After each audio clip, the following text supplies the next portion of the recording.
Hello mga ka-happy! Welcome back to my YouTube channel. This is me again, Ayan Oliveros from Happyens Vlog. So yung video natin ngayon ay about kay Popalive application kasi may mga nagtatanong sa akin about dun sa tasking ng mail user. So yung mga meron diyang dummy account or may mga mail account. So syempre, meron pa rin naman kasi mga baguhan dito kay Popalive na nalilito kung paano nga ba nakiklaim yung ganon. Bakit daw nung una is nakiklaim pa nila and then ngayon is hindi na. So nalilito po sila. So pag-uusapan natin yan mamaya, pero bago yan mga B, ay maibabalita lang ako sa inyo dahil meron po ulit pa event si CocoDP. Sa mga hindi pa po nakakalam dyan kung ano si CocoDP, siya po isang top-up website na kung saan na pwede tayong bumili dito ng coins at diamonds para sa mga gamers at live streamers.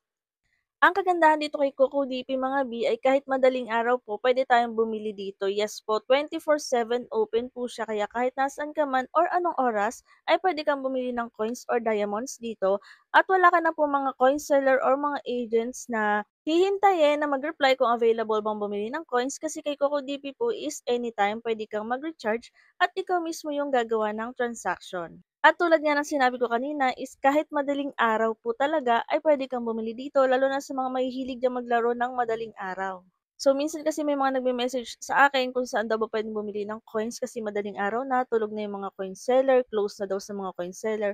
So inare-recommend ko sa inyo si CocoDP. Ang isa pa ring kagandahan dito kay CocoDP is tulad yan mga B, may pag-giveaway or mga fans rewards sila every month. And then pwede nyo silang i-follow sa kanilang Facebook page para makita nyo rin yung kanilang mga announcements, giveaways, bonuses, at discounts. So ngayon mga B22 CocoDP users po yung pwede nating mabigyan ng tig 7,000 coins in Popalive. So ang kailangan nyo lang po is bumili ng coins dito kay CocoDP at isend sa aking Facebook account ang inyong screenshot na bumili na talaga kayo. Yun po yung proof na CocoDP users talaga kayo.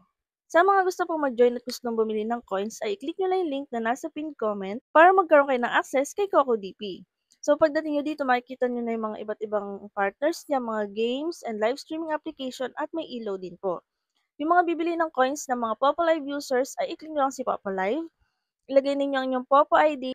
Make sure nyo lang din po na tama yung Popo ID na ilalagay ninyo, pero makikita nyo rin naman po dyan kung ano yung pangalan nyo sa Popalive. Lalabas din dyan kay CocoDP. And then, pumili kayo kung ilang package yung bibili nyo. For example, is 7,000, 21,000 coins. Depende po sa inyo. Pumili kayo kung anong payment method yung gagamitin nyo. Marami pong choices dyan. Meron tayo dyan Gcash, Coin, or Maya. Ilagay ninyo ang inyong email address and then click buy now. After yan, ma-redirect na po kayo sa kung anong payment method yung gagamitin ninyo. For example, ay Gcash para mag-proceed po tayo ng payment. And then, ganito ang screenshot po yung isa-send nyo sa akin. So, kailangan po is ganyang screenshot. Yan po yung isa sa mga requirements para magkaroon kayo ng 7,000 coins in Popalive.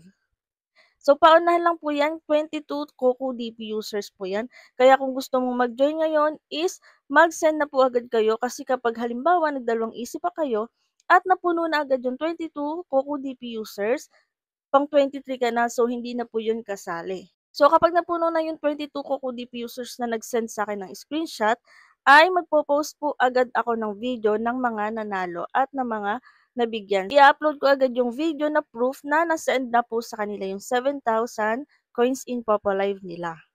O di ba sa halagang 45 pesos or 44 something, magkakaroon ka ng 14,000 coins. So parang naging 3.2 pesos na lang ang 1,000 coins, di ba? Mura na yun mga B. So ayan, back to topic na po tayo kung bakit nga ba hindi nakiklaim ng iba yung mga coins sa mail account nila. So dito mga B, ayan, makikita nyo naman na may mga requirements na hinihingi si Popalive para sa mga mail users. On the mic for 30 minutes in party, so may makukuha ka dito na 200 coins and another 300 coins kung nagsasend ka ng dalawang lucky gifts. And then, another 200 coins kung nakapag-send ka ng 5 lucky gifts. And then, another 400 coins kung nakapag-send ka ng 10 lucky gifts. So, total of 1,100 coins every day kapag nagagawa niyo po yung requirements niya.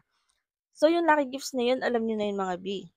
Maganda dyan, halimbawa hagisan mo yung main account mo ng 10 lucky gifts, malay mo may balik din, edi mas swerte, diba? Tapos may 1,100 coins ka pa.